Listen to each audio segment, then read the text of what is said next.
Bonjour à tous. Oula, c'est fort. Bonjour à tous. Donc je fais partie du groupe Grand Alexander. Et Grand Alexander, une des valeurs de Grand Alexander, une des valeurs du groupe, c'est l'engagement. Donc vous voyez, on a mis ce fond d'écran, c'est simplement une cordée de gens qui sont engagés dans l'ascension d'un sommet. Et je suis en charge, en fait, chez Grand Alexander, de la practice transformation organisationnelle et ressources humaines. Et dans le groupe, pour travailler sur l'engagement, on a développé de nouvelles méthodes et de nouvelles approches. Donc le premier objectif qu'on m'a donné, c'est de vous parler de l'engagement, mais dans un cadre un peu particulier, qui est comment on peut utiliser des outils digitaux pour en faire des leviers de développement de l'engagement et des leviers de facilitation de la transformation. Comment concrètement on peut utiliser le digital pour développer l'engagement et comment on peut utiliser le digital pour faciliter les transformations.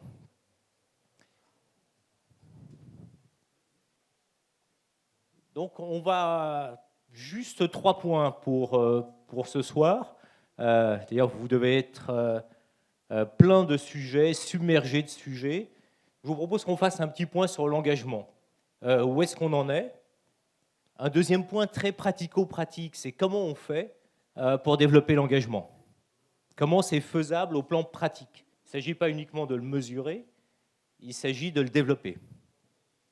Et le dernier point, c'est comment on peut utiliser le digital pour booster tout ça, avoir encore plus d'engagement, encore plus vite, dans des transformations encore plus faciles. Donc, en commençant par le premier point, l'engagement, où est-ce qu'on en est? En allant sur Internet, j'ai vu que les résultats de l'étude Gallup, la dernière étude Gallup, étaient disponibles. Donc, ce sont des chiffres 2020, publiés en 2021. Et ce que vous avez là, c'est l'engagement au niveau mondial. Donc, vous avez l'évolution de l'engagement sur la planète entière, et vous voyez que la courbe monte, et elle monte jusqu'à 2019. Et en 2019, on atteint un maximum, je crois qu'il est à 22%. Et l'année dernière, il y a une rupture dans la courbe. Donc c'est la première fois, alors ça coïncide évidemment avec la crise du Covid, mais c'est la première fois que la courbe s'inverse. On perd 2 points d'engagement en un an, au niveau mondial. Après, à votre avis, si on regarde région par région, si on regarde continent par continent, dans quel continent l'engagement est le plus élevé? Quelqu'un a dit Chine, j'ai cru entendre, non? L'Asie? Vous pensez que c'est l'Asie? L'Europe? Vous alliez dire? L'Amérique, oui. L'Amérique. Bien joué, c'est l'Amérique.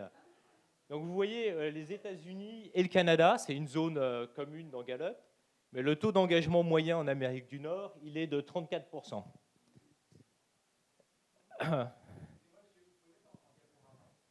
Et je ne peux pas parce que j'ai un problème d'affichage, je suis désolé, mais je pourrais partager les slides après si vous le voulez. Vous voyez, si on continue de descendre dans la liste, l'Asie du Sud-Est, elle est à 23%, donc c'est pas mal. Elle est dans la moyenne mondiale. Mais l'Europe, à votre avis, elle est où? Ouais, l'Europe, c'est la pire région au monde. Donc on est dans le continent où le taux d'engagement est le plus faible au monde. Le taux d'engagement moyen en Europe de l'Ouest, il est à 11%. Il est à la moitié de la moyenne mondiale. Donc ça dit quelque chose de la taille du sujet. Oui, vous vouliez dire? Alors, il est mesuré par des... il peut y avoir des biais culturels. En fait, il est mesuré... Ce qu'on mesure, c'est des gens très engagés, moyennement engagés, moyennement désengagés et très désengagés. Et sincèrement, je ne sais pas répondre à la question de savoir comment les biais culturels sont retraités ou pas par Gallup. Il peut y en avoir, mais le message reste. Si vous voulez, l'engagement mondial perd 2 points. Et à l'intérieur de cet engagement mondial en chute, l'Europe est la plus basse région au monde. À l'intérieur de l'Europe, à votre avis, la France, elle est où? Quelqu'un a dit dernière? Qui pense que la France est dernière? 3, 4, 5 personnes? Alors, vous n'êtes pas loin de la vérité. Mais ce n'est pas nous les derniers. Alors, nous, en France, on est avant-dernier. Donc, on a un taux d'engagement moyen de 7%. Le seul pays qui est en dessous de nous, c'est l'Italie à 5 points. Donc, on a un vrai sujet. Alors, la France, elle est stable, c'est-à-dire à 7% de taux d'engagement, elle est au même niveau qu'en 2019. Donc, on n'a pas bougé, si vous voulez, dans les 2 dernières années, alors que la moyenne mondiale a chuté. On peut peut-être se consoler comme ça, mais n'empêche qu'on part de bas. Donc, on est en train de discuter donc, d'un vrai sujet, d'un sujet fondamental. On est l'avant-dernier pays dans la pire région, dans une moyenne mondiale qui elle-même est en baisse. Donc, je me suis amusé à faire un petit jeu et à taper dans Google. Si vous tapez dans Google « Mon travail est », 3 petits points, et vous laissez Google vous suggérer les réponses qui reviennent le plus souvent. Donc, je l'ai fait 2 fois. Je l'ai fait avant le confinement et après le confinement. Donc, avant le confinement, mais ça ne va pas vous surprendre, hein, vous DRH, mon travail est trop dur, trop stressant, etc. Quand on le refait aujourd'hui, après le confinement, c'est les mêmes choses qui ressortent.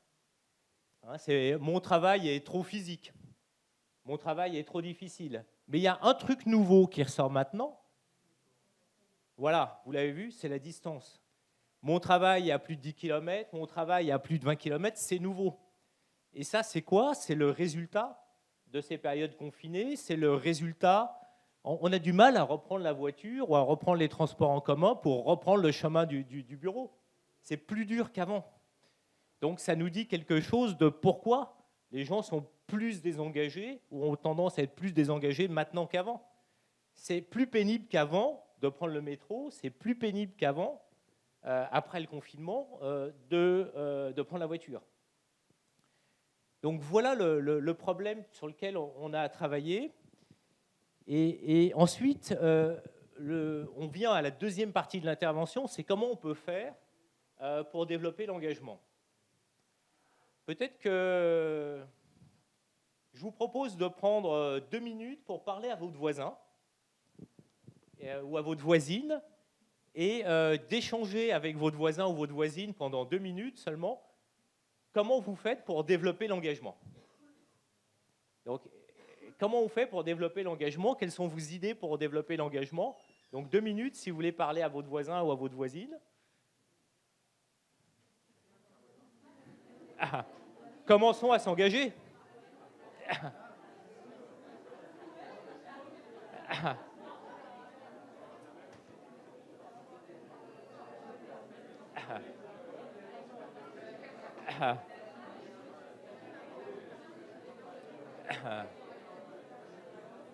vous me donnez le go, donc vous pouvez me donner le go dans 2 minutes?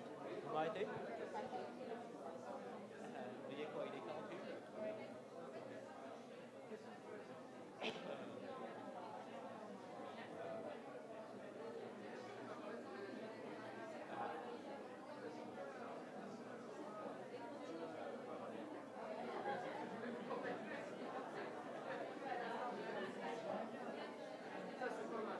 Il n'y a pas de hasard, hein. Il n'y a jamais de hasard. Comment vous faites pour engager tenez, voilà. Engagement.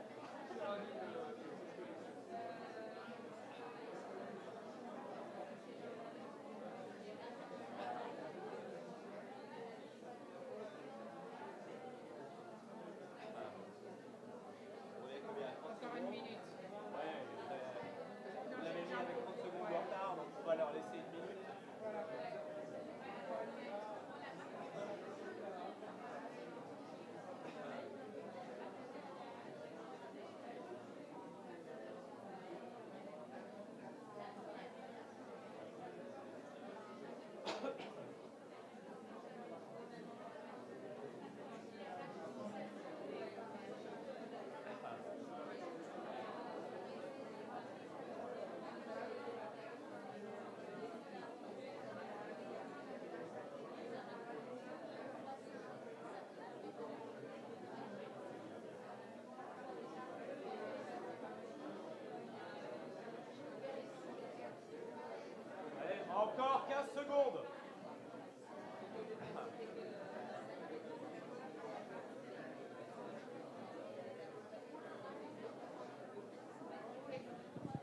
Bon, c'est bon? On va arrêter les... On va arrêter le buzz.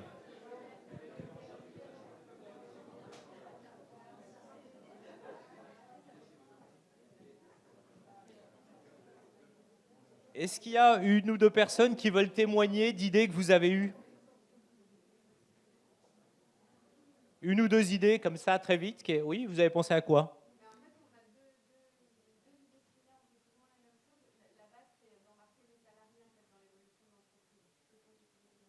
Embarquer, c'est un super bon mot. Embarquer les salariés. Merci. D'autres idées, d'autres mots qui...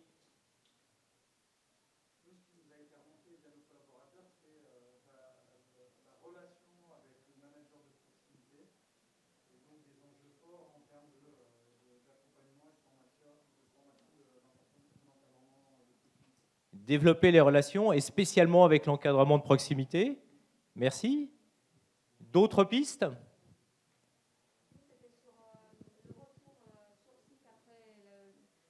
Merci.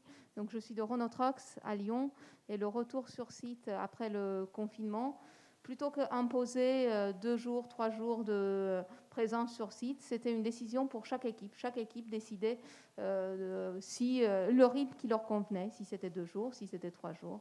Donc, c'était une décision par équipe et non pas imposer quelque chose au niveau... Donc, il y a deux idées, c'est donner plus d'autonomie et en plus par équipe. Tout à fait. OK, merci. Encore une ou deux...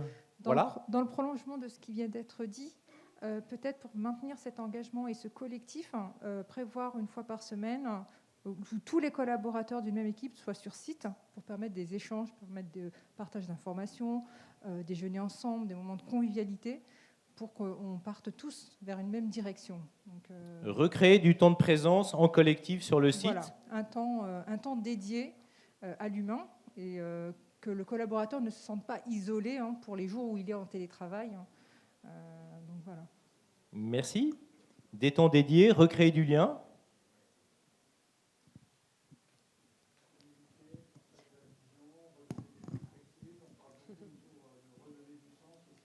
Absolument. Merci beaucoup. Le sens et la vision, c'est hyper important parce que sinon, si on ne sait pas où le bateau va, personne ne va s'embarquer dessus. Tu veux monter? Pour aller où? Je ne sais pas. Bon, non, je ne monte pas. Vous vouliez dire quelque chose? Oui, c'était d'ajouter aussi, pour développer, c'est aussi partir d'une base. Pourquoi ils sont engagés, pourquoi ils ne sont pas engagés, les écouter, quelles sont leurs attentes, leurs besoins, et après, justement, construire avec eux comment on peut faire aussi pour développer l'engagement. Les écouter, écouter leurs besoins, on pourrait même dire aussi écouter leurs émotions et écouter leurs besoins. Oui, absolument. Tout ça, c'est des leviers très, très importants. Je vous propose un petit cadre juste pour se mettre les choses en perspective, juste pour vous proposer quelques leviers de développement de l'engagement. Et vous verrez qu'ils vont recouper, du moins je l'espère, en partie.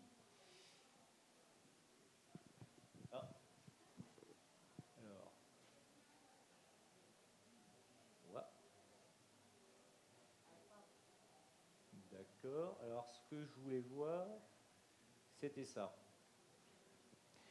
Vous voyez, il y a ici des travaux qui ont été menés à l'école polytechnique. Et cette école, elle a essayé dont on est partenaire, Grand Alexander. En fait, on fait beaucoup de choses avec cette école, y compris travailler sur l'engagement. Et en fait, ce qu'on a identifié, ce sont différents leviers pour développer l'engagement. Et ces leviers, vous les avez là. Le premier, il a été dit d'ailleurs, c'est le sens. Vous l'avez dit également, c'est la vision. C'est partageons le sens et partageons la vision, mais à deux niveaux. Quel est l'intérêt de l'entreprise? Quelle est la vision de l'entreprise? QIPE, quel intérêt pour l'entreprise? Ça, on le fait, on pense à le faire. Là où on a plus de mal, quand on partage le sens et la vision, c'est de dire, mais quel est l'intérêt pour chacun d'entre nous? Dans cette vision, qu'est-ce que moi j'ai à y gagner? QIPM. QIPE, QIPM. Donc le premier levier pour développer l'engagement, c'est le travail sur le sens. Le deuxième levier qu'on vous propose, c'est d'inclure les gens, vous l'avez dit, en présentiel sur des sites dédiés, mais également d'inclure les gens dans les processus de prise de décision. Est-ce que je peux construire des petits processus de prise de décision ou des grands, mais dans lesquels, à un moment, chacun d'entre nous a voix au chapitre sur un aspect du problème? Développer l'inclusion de tous dans les processus de prise de décision. Le troisième levier qu'on vous propose, c'est la réalisation de soi. Est-ce que je peux fabriquer un projet de transformation dans lequel chacun va gagner quelque chose parce qu'il a l'impression de se réaliser? Et, par exemple, est-ce que dans mon rôle, grâce à ce projet de transformation, je peux gagner en autonomie?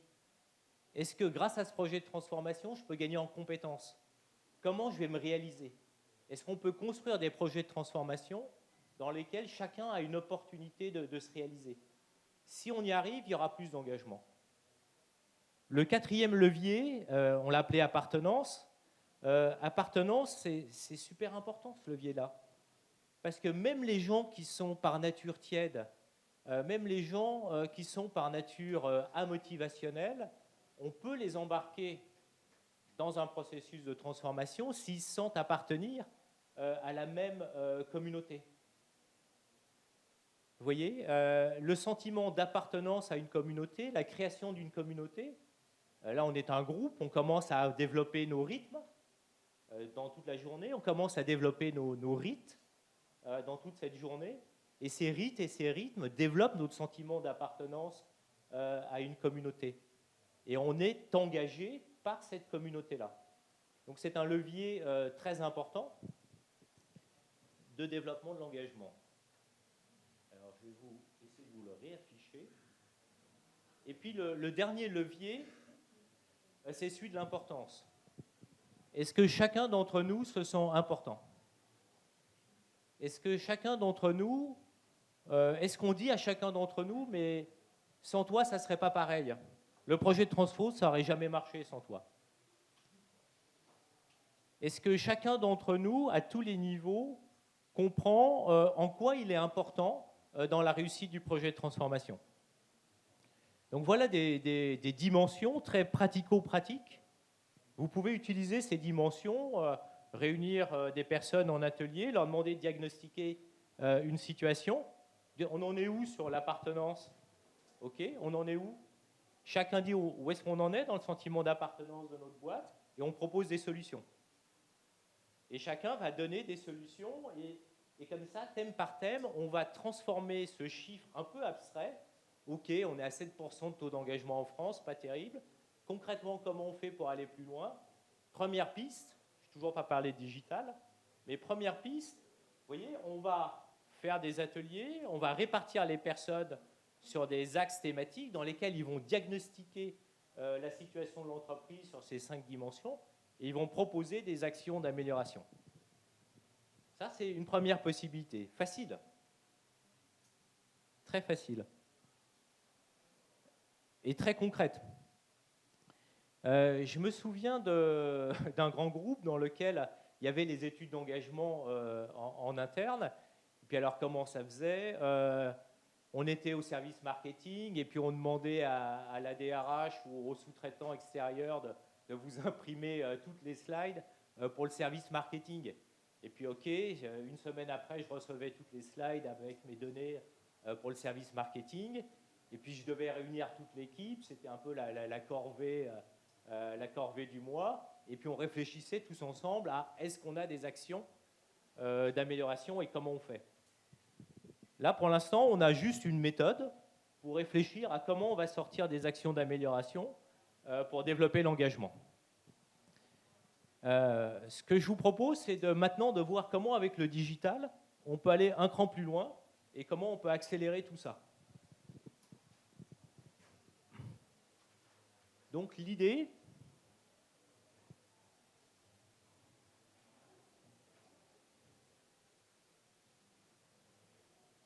vous voyez, l'idée, c'est d'aller scanner. L'idée, c'est d'aller scanner l'organisation. Donc, et voilà un scan d'organisation. Donc, vous voyez, on a les études d'engagement. Ces études d'engagement, c'est des baromètres. Elles vont calculer 7, 37, 28. Elles vont vous donner des chiffres. On a du mal à transformer, on est d'accord, ces études d'engagement en actions concrètes. L'idée, c'est d'aller au-delà du baromètre pour avoir un scanner. De ne pas se contenter de se dire l'organisation, elle a 29 de fièvre. Pas terrible, ça, 29 de fièvre. Mais on va les regarder rôle par rôle, service par service, où sont les niveaux d'engagement. Donc là, vous voyez, vous avez différents services et je vais aller cliquer. Et l'idée, c'est de pouvoir zoomer à l'intérieur de l'organisation. Je viens d'éclater une division et à l'intérieur de cette division, j'ai des tas de sites et j'ai des couleurs. Vert ou bleu, c'est que c'est engagé. Jaune ou rouge, c'est que c'est moins engagé. Rouge, on a des vrais problèmes. Pour l'instant, il n'y a pas beaucoup de rouge encore. Mais je peux aller zoomer à l'intérieur des sites. Et je vais voir à l'intérieur du site que dans ce site, il y a des équipes techniques, il y a des équipes administratives, il y a des équipes de direction. Et je vais dézoomer et je peux aller voir d'autres sites comme ça. Bon, là, j'ai trop zoomé. Voilà une autre équipe où il y a des commerciaux, des ressources humaines, du facility management, des équipes techniques. Ce que je peux faire, c'est non seulement aller zoomer sur les niveaux d'engagement, et vous voyez, j'ai la réponse, j'ai le niveau d'engagement du département R&D en un clic. Je n'ai pas besoin de demander que quelqu'un me prépare 10 slides PowerPoint en refaisant tous les calculs Excel pour calculer le taux d'engagement de la R&D. En un clic, j'ai la réponse sur le taux d'engagement de la R&D. Mais ce qu'on peut faire, c'est qu'on peut aller plus loin. On peut ici analyser chaque rôle, analyser chaque service, là, dans ce modèle, selon une cinquantaine de dimensions différentes. Mais juste pour faire simple, on peut par exemple décider d'aller scanner par exemple l'ouverture au changement des gens. Et là, j'ai le degré d'ouverture au changement. Je commence à voir apparaître du rouge à certains endroits. Donc je me dis, OK, il y a des sujets sur l'ouverture au changement. Je peux aller demander aux gens de dire si ils ressentent de façon positive les changements professionnels en cours. Donc ils sont gentils, ils vont me dire oui à 73%. Donc c'est plutôt bien. Et maintenant, je vais leur demander s'ils pensent que les autres dans leur équipe ressentent positivement les changements en cours. Et à votre avis, est-ce que les autres sont prêts à accepter les changements en cours? Nous, individuellement, on répond tous oui à 73%, mais les autres, ils disent non, c'est qu'à 60% qu'ils sont prêts à changer les autres. Donc, on surestime en déclaratif notre niveau d'engagement, mais on peut corriger les biais. Quelqu'un avait posé une question sur comment corriger les biais. Là, il y a un biais d'autodéclaration qui est 13 points et qu'on peut complètement mesurer. C'est la différence entre 73 et 60. Donc, on peut commencer à détecter où sont les gens qui ont des problèmes d'engagement et pourquoi il y a des biais et de combien ils surestiment les problèmes d'engagement. Ce qu'on peut faire aussi, c'est aller zoomer. Non, peut-être que je vais vous montrer une autre manière de voir l'organisation. Vous voyez, là, vous avez le top 150 d'une entreprise. Donc, votre président vous demande, à votre avis, on a un grand projet de transfo, est-ce que la boîte nous suit? Comment lui répondre? Eh bien, on va faire un mapping du top 150. Voilà un mapping du top 150, mais je vais changer les axes.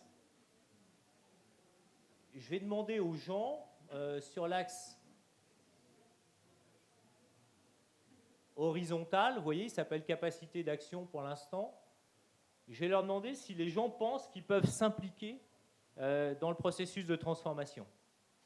Et en vertical, je vais changer l'axe aussi, et je vais demander si les gens veulent s'impliquer dans le processus de transformation. Donc là, j'ai un nuage de points, j'ai le top 150 de l'entreprise, c'est anonyme. je peux, je veux. On peut faire we want, we can aussi. On peut faire je veux, je peux. On peut scanner nous voulons, nous pouvons. Ici, vous voyez, il y a des gens qui sont très engagés dans le processus de transformation. Il y a des gens qui sont moins engagés dans le processus de transformation. Et puis, il y a un grand corps social intermédiaire qui, lui, est prêt à basculer d'un côté ou de l'autre. On ne sait pas. Alors, si je passe mon curseur sur certains, je ne sais pas qui c'est, lui, mais c'est quelqu'un de l'informatique. Ou elle. Et là, c'est quelqu'un d'une équipe technique. Alors, je vais changer la forme du nuage de points. Et je vous propose qu'on regarde ça maintenant par fonction. Donc là, j'ai un tir groupé. Quelles sont les fonctions engagées dans la transfo ? C'est ça la question. Vous voyez, il y a tout un cœur de fonctions qui se ressemblent toutes. Il y en a une qui est décalée là. Alors, on va aller voir ce que c'est. Et en fait, c'est l'informatique. Donc, je suis dans une entreprise où on est en danger de larguer une fonction. Et cette fonction, c'est l'informatique.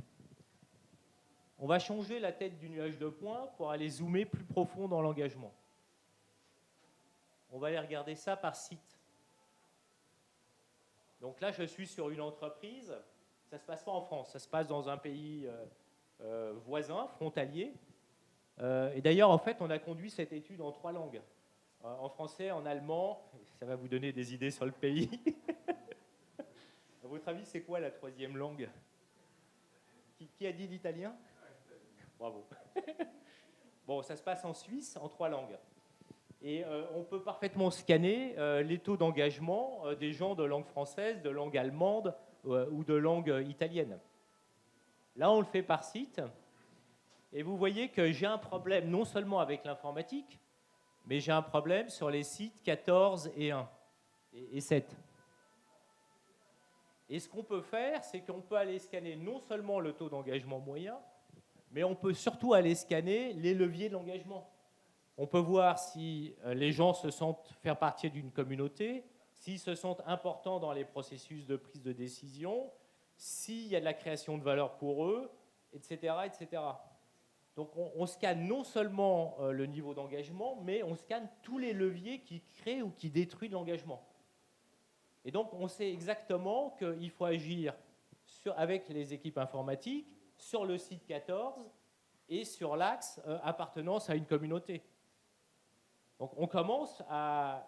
Vous voyez ce que je veux dire ? Ce n'est pas un scanner, enfin ce n'est pas un thermomètre, c'est un scanner. Ça vous donne les leviers d'action. Ça donne concrètement comment on fait pour développer l'engagement. Et après, ce qu'on fait, en parallèle, c'est qu'en même temps que cette enquête part et que les gens répondent à l'enquête et qu'on fait ce diagnostic, on demande aux gens d'exprimer des propositions d'amélioration. Qu'est-ce que vous proposez, vous, pour qu'on développe l'engagement chez vous ? Alors, on a vu, par exemple, qu'il y avait un sujet sur l'informatique. Donc, on va aller voir ce qui se passe. Et je vais ici... alors, l'outil, il fait des analyses quanti, qui restituent en couleur de façon très visuelle, mais il collecte plein de data et plein de verbatim. Il y a 300 pages de verbatim ici, qui sont remontés du top 150. Et dans ces verbatim, on peut, si on veut, demander des propositions d'action pour développer l'engagement. Donc, en même temps qu'on fait le diag, on fait les propositions d'amélioration. Et là, par exemple, je voudrais aller voir un peu plus ce qui se passe sur l'informatique. Alors, l'informatique, de mémoire, c'est la couleur jaune. Bon, j'ai simplifié parce qu'en réalité, c'est un site de démo, c'est des vraies données. Simplement, il y en a moins que dans le vrai site. Et ici, là, vous avez des propositions, vous avez des commentaires ou des propositions qui remontent sur les thèmes que vous voulez. Par exemple, on peut demander des propositions sur comment développer le sentiment d'appartenance à une communauté.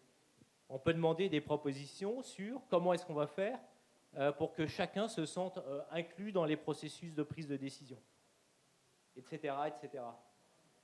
Donc, ce que vous avez, vous, après, en tant que DRH, très concrètement, c'est que vous avez un outil pour savoir, vous voyez, où c'est vert, où c'est bleu. Pourquoi, sur quel axe on peut agir pour développer l'engagement. Et après, des tas de propositions d'action qui remontent. Donc, ça, c'est juste là pour vous aider à élargir, en fait, vos moyens, vos options, pour développer l'engagement dans l'entreprise. Je ne sais pas si j'ai été clair, c'était un peu rapide. Est-ce qu'il y a des questions? Oui? Juste l'accès à l'enquête avec les postes. Un mail qui est envoyé, c'est un peu, c'est juste le format pour encourager à répondre. On envoie un mail. Dans ce mail, il y a juste un lien à cliquer. C'est un lien qui donne accès à l'étude et qui est complètement anonyme. Il est à la fois personnel, mais il est totalement anonymisé. Donc, en un clic, on accède à l'étude. On arrive sur une plateforme. Cette plateforme, elle fonctionne en mode SaaS, c'est-à-dire qu'il n'y a aucun développement nécessaire chez vous. En fait, c'est déployable très rapidement.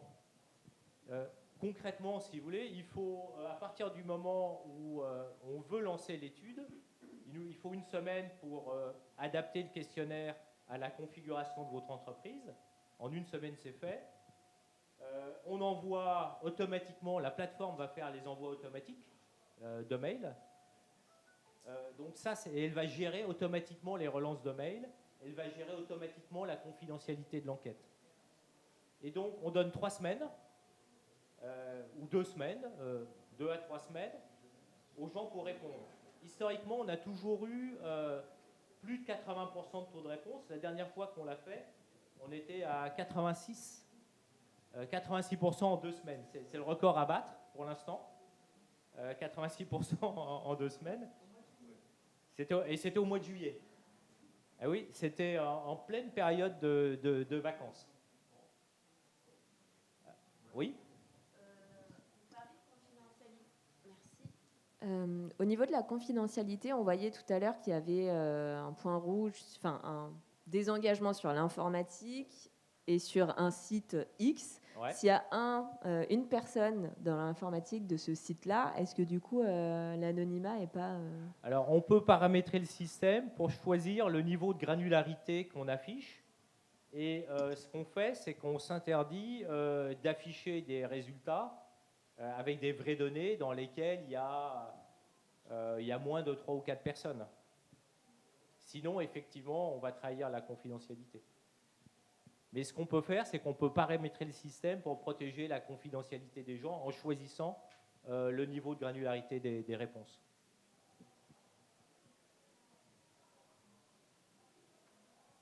Est-ce qu'il y a d'autres questions ou d'autres demandes de précision? Non? Je vais juste dire un truc sur les timings. 1 semaine pour préparer l'enquête, 3 semaines pour que les gens répondent. Il nous faut ensuite, pour traiter les informations et fabriquer ces livrables digitaux, il faut à peu près 1 semaine. Donc ça veut dire qu'entre le moment où en fait, les résultats sont accessibles 1 mois après. 1 mois après.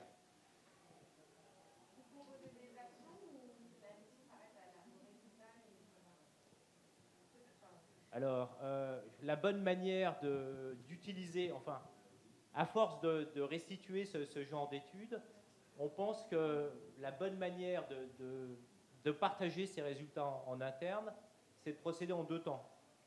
C'est d'abord de faire une restitution restreinte à vous, DRH, ou à un binôme d'ailleurs, ça peut être le directeur ou la directrice générale et le DRH, à un binôme de commanditaires. Donc ce qu'on fait, c'est qu'on va vous ouvrir un accès. Ça peut être un accès pour 2 dirigeants, 3 dirigeants, ça peut être un accès pour un comité de direction. Et ce qu'on fait, c'est qu'on fait un petit atelier d'exploration de ces résultats ensemble. On fait un tour du... On n'est pas là pour dire ça c'est bon, ça c'est pas bon. Ça veut rien dire.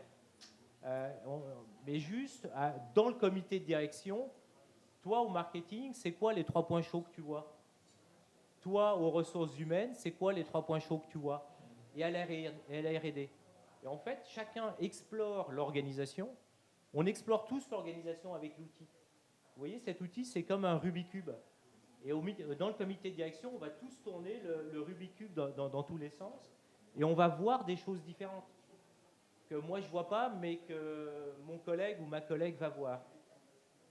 Et à l'issue de ce petit atelier, on est aligné en CODIR sur c'est quoi les 3 priorités. C'est quoi les 3 points chauds, c'est quoi les 3 priorités. Avec l'outil, ça met 2 heures pour s'aligner sur les 3 priorités en termes d'engagement de toute une organisation. Même d'une organisation de 200 personnes ou de 1000 personnes. Donc ça, c'est vraiment le temps 1. C'est toute l'équipe de direction, à ce moment-là, elle est à l'aise avec les sujets, elle est à l'aise avec les principaux axes de développement de l'engagement. Elle sait où, quand, comment, sur quels axes, etc. Et à ce moment-là, on cadre avec l'équipe de direction la suite du processus. Ce qu'il faut, c'est engager bien sûr, les autres collaborateurs en cercle concentrique. Donc, à un moment, il y a des restitutions à faire aux autres collaborateurs. Mais ces restitutions, on les a cadrées avant avec le client commanditaire. On a choisi avec vous les thèmes à creuser ou à pas creuser, pour l'instant, compte tenu de l'état de l'organisation. Et quand on fera ensuite, ou quand vous ferez, vous, la restitution élargie avec l'outil, vous pouvez utiliser l'outil après, pour que chaque directeur dans l'organisation, chaque directrice, puisse partager les résultats avec l'équipe. Et ce qu'on propose, c'est que ces dirigeants d'entités se branchent avec l'outil et utilisent l'outil pour explorer l'état de l'engagement dans l'organisation en groupe. Et là, à nouveau, on fait des petits ateliers exploratoires où les équipes repèrent dans tous les leviers qui sortent ici, quels sont les 3 sur lesquels ils veulent agir. Voilà, donc j'ai dit 1 mois pour avoir les résultats, mais c'était sans compter les restitutions. La première restitution au comité de direction, on peut l'avoir au bout de 6 semaines. Et ensuite, ça dépend de la complexité de vos organisations. Est-ce que ça répond à la question? Oui. Ok. Est-ce qu'il y a d'autres, je ne sais pas, d'autres remarques ou d'autres questions? Non? Alors peut-être juste conclure sur juste un message.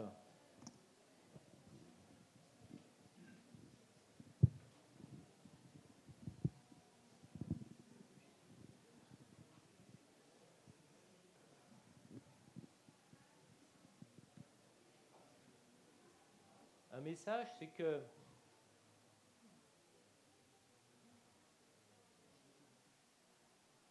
je vais revenir à QIPM et QIPE. Ce qui se joue dans la transformation, c'est que chacun comprenne bien quel est l'intérêt de l'entreprise à cette transfo.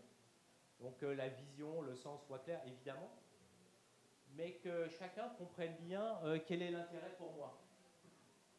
Quel est l'intérêt pour moi. Et donc, en fait, une transformation, c'est comme une portée de musique pour ceux qui sont musiciens. C'est une portée de musique dans laquelle on va créer un projet collectif pour l'entreprise et on va créer un projet individuel d'amélioration des rôles de chacun d'entre nous. QIPM, la manière de répondre à QIPM, quel est l'intérêt pour moi, c'est de dire, avec ce projet de transfo, on a une occasion extraordinaire, c'est d'améliorer la qualité des rôles de chacun d'entre nous. Et on va avoir dans le projet de transformation un travail sur l'embarquement dans la vision collective, mais aussi on va avoir un travail d'amélioration de la qualité de tous nos rôles individuels. Là, je vois dans la salle certains d'entre vous qui l'ont déjà pratiqué et qui ont déjà fait ça avec nous. L'idée, c'est d'optimiser les rôles. C'est ça qui joue.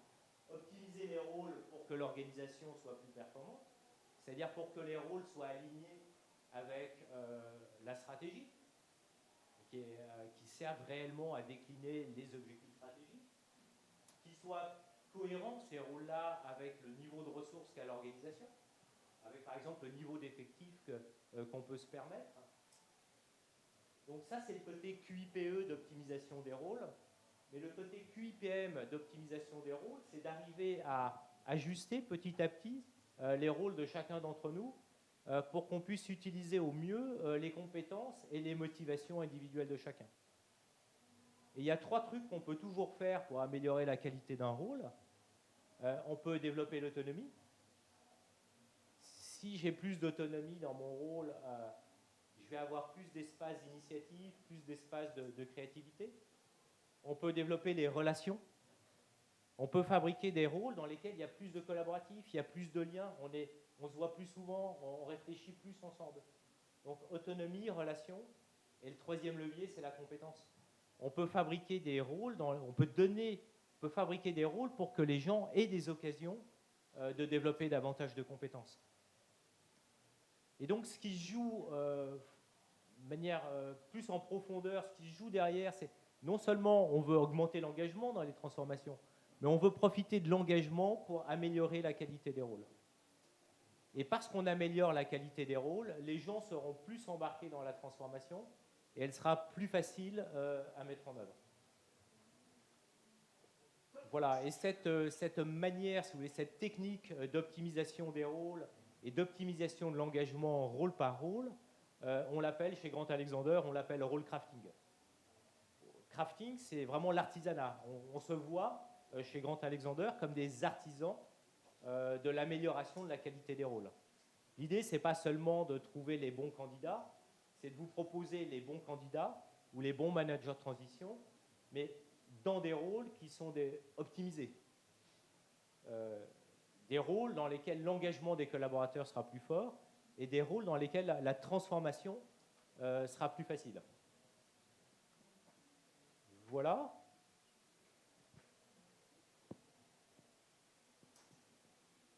Je ne sais pas s'il y a un dernier commentaire ou pas. La journée a été certainement très très longue.